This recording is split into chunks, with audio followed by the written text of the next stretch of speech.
Welcome back to the news at 10. We're still continuing with security issues. Amnesty International is calling for a stop in human rights abuses in countries where there is war or conflict.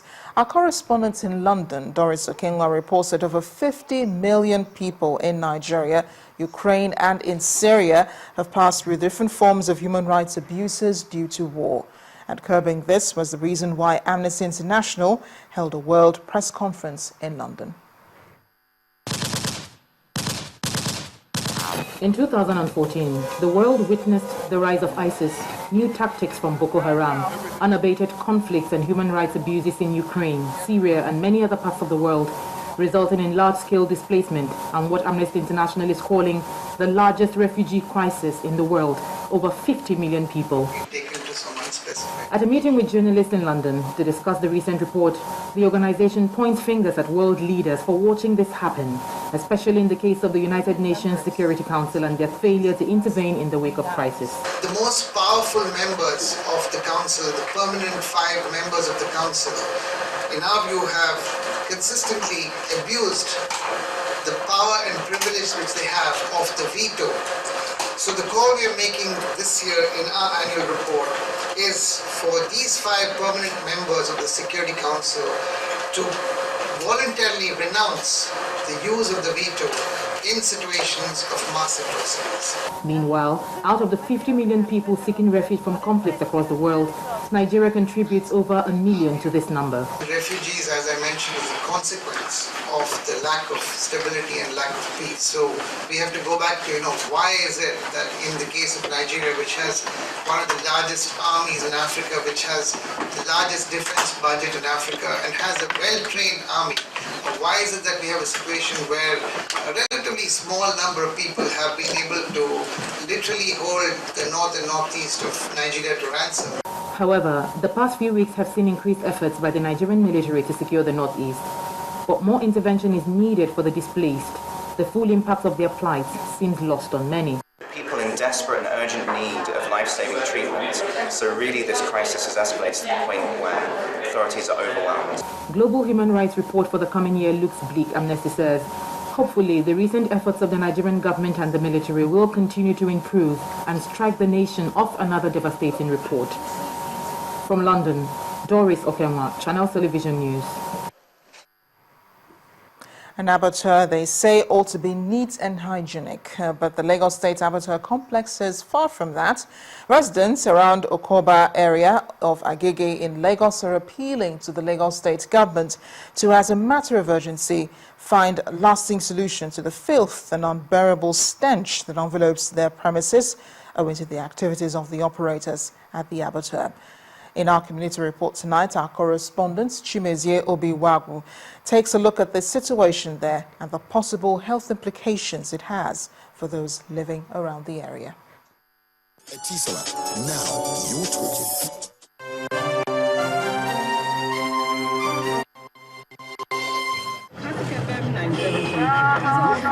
This is the popular Oko-Oba Agege Abator. The Abator has been in existence since 1992, and it is said to be the largest in West Africa. About 2,000 to 3,000 cows are being slaughtered here on a daily basis. Although they will not let our crew into the premises, we managed to get some of these pictures. Reports say the Abator has a mechanized slaughtering division, but the butchers here prefer to slaughter their cows manually and in an unsanitary manner. Solid waste management is one major issue here. For these people, it's business as usual, as they dispose the cow dungs without regulations. Some others defecate at open places within the complex. And obviously not aware of the health implications of their activities, they burn cow horns and skins in an unwholesome manner, generating smoke that contaminates the air around the environment. Incidentally, Oko-Oba, where this abattoir is located, is a highly populated area with a lot of residential houses, some either built by the Lagos State government or lands allocated by them. Oko-Oba is one of the estates that share boundaries with the Abator, and the residents here seem to be the worst hit. Right from the time we were allotted this plots of land individually by the Lagos State government, we built our house according to the approved plan by the Lagos State government. And ever since we moved in, we've been going through this hazardous situation whereby people working within an abattoir make firework with tires, plastic that exudes carbon monoxide, which we inhale on a daily basis. Aside from the stench, the walls and windows of the houses have been covered with fumes emanating from the Abator. One of the residents took me to see things for myself. You touch it now, you can see that. Look at the color. This building was painted a year ago, just a year ago. Can you see it? The air we are breathing in this area is so thick, so smelly, that sometimes somebody staying a pole away from you cannot be able to see that person because of the volume of the smoke that comes out. We have started writing letters since 2005, 2006. We even remind us, and we visited even Lagos State Government Secretariat here. We have not gotten a good response. I didn't leave the area without seeking to see the managers of the Abator. Harmony Abator Management Services Limited. The Director General, though could not respond to my questions, directed me to the Permanent Secretary, Ministry of Agriculture, and efforts to speak with the POMSEC proved abortive. However, I had a chat with the Director General, Lagos State Environmental Protection Agency, who debunked the allegation by the residents of Oko-Oba estate that the government has not responded to their letters. A complaint came here about 2 years ago, and we responded immediately. My team and I went over there, and what we did was that we had to sensitize the people over there. The attitude, they don't want to change. If the care is not taken, it's going to be like an ethnic problem, saying, oh, the state government doesn't want the houses or these people around there. He also acknowledged that the burning of the cow horns and skins has some health implications. You know, the worst part of it is that they use some resins to burn these things, which bring out dioxins to the environment. Aside from dioxins, medical experts say the smoke also contains other terrible harmful chemicals like carbon monoxide that are dangerous to health. We have what we call the acute health problems, with our short-term problems, and then you have the longer-term problems. The short-term problems could range from things like a mild cough, and sometimes could be severe in maybe people that are ill or people that have asthma. It could precipitate an asthma attack, which could lead to death for people that are predisposed. And then you now have the longer-term effects, which is very dangerous because you have people who are living in these environments, and these are people who are inhaling terrible chemicals, cancer-causing chemicals. They inhale it every day for years. And what happens is, over time, these people will come down with sometimes difficult to treat illnesses. According to the doctor, those more at risk are the infants, pregnant women, and the aged. But the Lagos State Environmental Protection Agency says it's not folding its hands.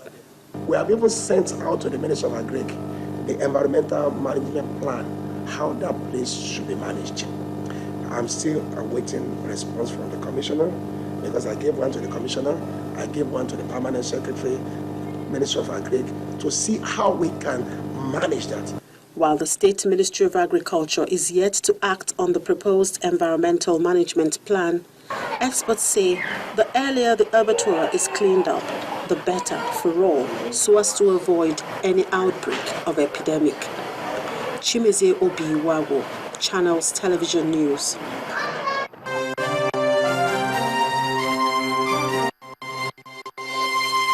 Etisala, now you're talking. We're staying with health. 88 years ago, The former governor of Kwara State, Dr. Bukola Saraki, established the Community Health Insurance Scheme, where patients pay a paltry sum of 300 naira yearly to enjoy medical service. The program, which started with 4,000 patients, can now boast of 86,000 beneficiaries. And the incumbent governor, while campaigning, promised to increase the number of beneficiaries to about 1 million in the next 3 years if re-elected. You recall that we have what we call the community health insurance. By the time we took over, only close to maybe 400 to 500 people had access to community health insurance. For those of us who are not aware, the community health insurance is a partnership between Kwara State government and the private sector, where we contribute money to set aside to enable people in villages to be able to go to hospitals and get proper health services with as low as 500 naira per annum. This we have now upscaled to the 2 senatorial districts of Kwara Central and Kwara South. Originally when we came, it was only in Kwara North. We have now moved it to the 3 senatorial districts. We have now improved it, and by God's willing, by 2018, about 1 million people in Kwara State should be able to benefit from our community health insurance scheme. In other words, close to about 1 million people can go to hospital with as low as 500 naira and get proper healthcare delivery service. Kwara State Governor Abdul Fattah Ahmed. We're back in Lagos now, where Governor Babatunde Fashola says he believes that the interests of the general public must always supersede the desires of a few. The governor suggested this while inspecting the Osborne Ferry terminal in Ikoyi. He was reacting to the court injunction secured by the residents of the area to stop ongoing construction of the ferry terminal situated there. The governor expressed confidence in the court's ability to resolve the matter. A transportation challenge. We're trying to open up the waterways. We've completed the Badore and the Ikorodu terminals, and we were hopeful to finish it. We started all of these terminals, I think, 3 or 4 years ago. It was one land dispute after the other, settling them. And just when the building was finishing, buildings that didn't even exist here, that we gave planning permits to construct and develop, now say they don't want a terminal. And these were buildings that really were not existent here when we started this project. And it's really interesting, really, also that somebody can now go to court to complain about a terminal that he met when he started constructing and said that it's going to disturb his building. And I don't know how the law works that way. And interestingly, that person has obtained a court injunction stopping us from further constructing. So you now have a situation where private rights, if they are rights, supervene the interest of the general public in the administration of justice. And that is just strange to us, but we will go back to court and get this resolved. Lagos State's Governor Babatunde Fashola. A unstable power supply in Nigeria may soon be a thing of the past, with plans underway to harness alternative energy. That's according to the Minister of Power, Professor Nebo, who spoke extensively on efforts geared towards boosting the sector's performance. He said this in our program, View from the Top.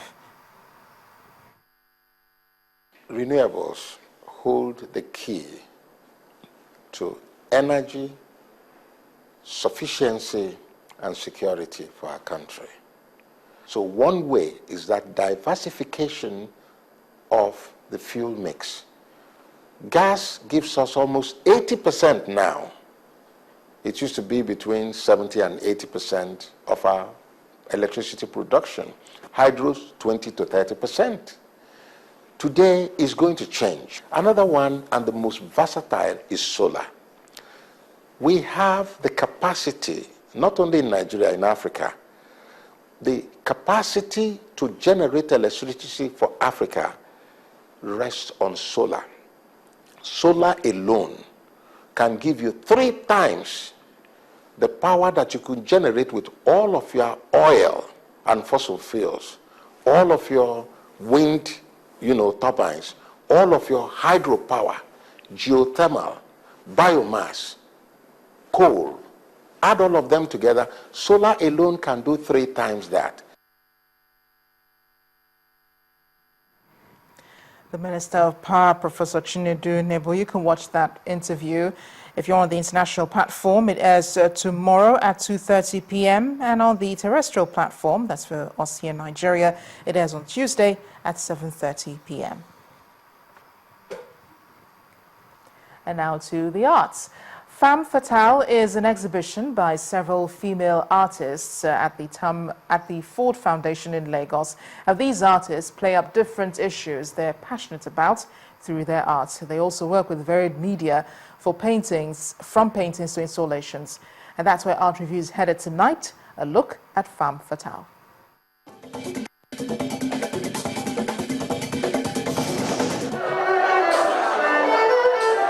Femme Fatale, that's the title of the 4th edition of a female arts exhibition in Lagos, featuring original works produced by 8 artists. As expected, the theme has women on it. They also work with an array of media.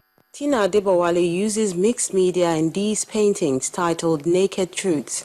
They explore the politics and sexuality of the female gender through issues such as rape and other forms of abuse she experiences daily, and how the society is not taking a firm stand to protect the girl child. Then there are pictures from Genevieve Akpan, a documentary photographer who looks at the masked woman. If I tell someone I'm a photographer, they look at me like, like really? You know why? I'm more than what you see. If you give me that opportunity or that chance. Just as the title suggests, there are several pictures showing a lady wearing a mask by the dining table or in the parlor. There's also a lovely black dress and a pair of shoes, indicating the woman's ability to multitask. Yet in the heat of it all, she remains calm and submissive. And this picture was also put into a performance, showing a single woman who is lonely and trying to cope with the stigmatization that comes with this status in the African society. There are so many things on Karima Ashaju's mind, as depicted in this HD digital film, in which a chance meeting with a stranger turns into a heart-to-heart talk about issues that affect women. Other artists like Elysia Bolarushi are also inspired by movies. It shows in her concept called Fia Kuta, a weaving method which originated from the need to use yarn as an alternative tool for painting. The constant is the yarn. I always work with threads, wool, fabric, as an alternative tool for painting. And basically I'm focused in geometry. That's my main subject. So it's color and geometry. So I started painting with yarn, I started doing sculpture with yarn, and then I started inserting light, so developing actually installation with lamps. And there are so many interesting interpretations seen through the eyes of 4 other minds who are hoping to change the fortunes of women for the better, or at least call attention to some of these issues with their works of art.